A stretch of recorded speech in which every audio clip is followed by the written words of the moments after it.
আজ আমি বানিয়েছি একটি সুইট ডিশ, যেটা সকলেরই ভীষণ প্রিয় এবং সমস্ত শুভ কাজেই লাগে। কি বলুন তো? নলেন গুড়ের পায়েস।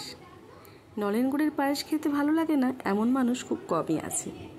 তো আজকেও আমি বাড়ির সকলের জন্য বানিয়েছি নলেন গুড়ের পায়েস, যেটা করতে বেশি কিছু উপকরণ লাগে না, কিন্তু খেতে দারুণ লাগে। এটার জন্য আমার লাগছে এখানে গোবিন্দভোগ আতপ চাল, যেটা ভালো করে পরিষ্কার করে জলে আমি ধুয়ে নিয়েছি।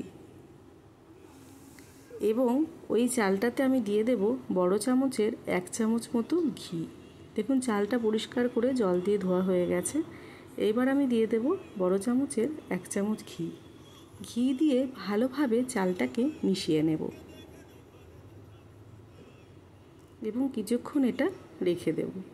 এইবার একটা হাঁড়িতে দিয়ে দেব আমি 1.5 লিটার মতো দুধ, আর আমি গোবিন্দভোগ চালটা নিয়েছি 100 গ্রাম। এবার দুধটা ফুটে উঠলেই আমি গোবিন্দভোগ চালটাকে দিয়ে দেব এতে।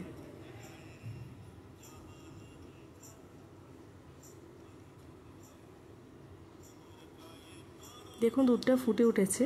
এইবার আমি গোবিন্দভোগ চালটা দিয়ে দিলাম, দিয়ে চালের সাথে দুধটাকে ভালোভাবে মিশিয়ে নেব।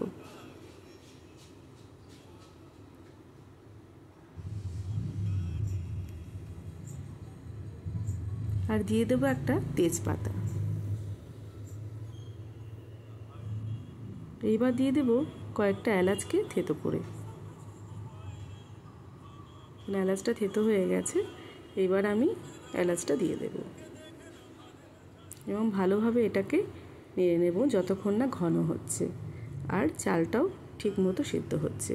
এইবার একটা কাজ করব, সেটা হচ্ছে একটা অল্প একটু গরম জল করে তাতে 4 চামচ মতো মিল্ক পাউডার গুলে দিয়ে দেব। এই মিল্ক পাউডারটা দিলে কি হয়, পায়েসের টেস্টটা কিন্তু দ্বিগুণ বেড়ে যায়। এই যে একটা ঘন করে এরকম করে নিতে হবে। এবার এটা দিয়ে দেব, দিয়ে ভালোভাবে আবার এটাকে সুন্দরভাবে মিশিয়ে নেব।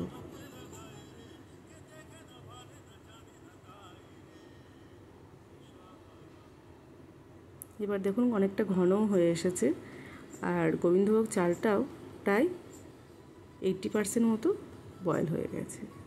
এইবার আমি দিয়ে দেব নলেন গুড়। কেননা নলেন গুড়টা দেওয়ার পর আবার কিছুক্ষণ যেহেতু হবে, তো আর যে 20%টা বয়েল হয়নি সেটা হয়ে যাবে, তো তখন একদম পায়েস তৈরি। দেখুন, এইভাবে দিয়ে কন্টিনিউ কিন্তু এটাকে নেড়ে যেতে হবে, যাতে তলায় লেগে না যায়, কেননা লেগে গেলে টেস্ট হবে না। তো এরকমভাবে কন্টিনিউ নেড়ে যেতে হবে।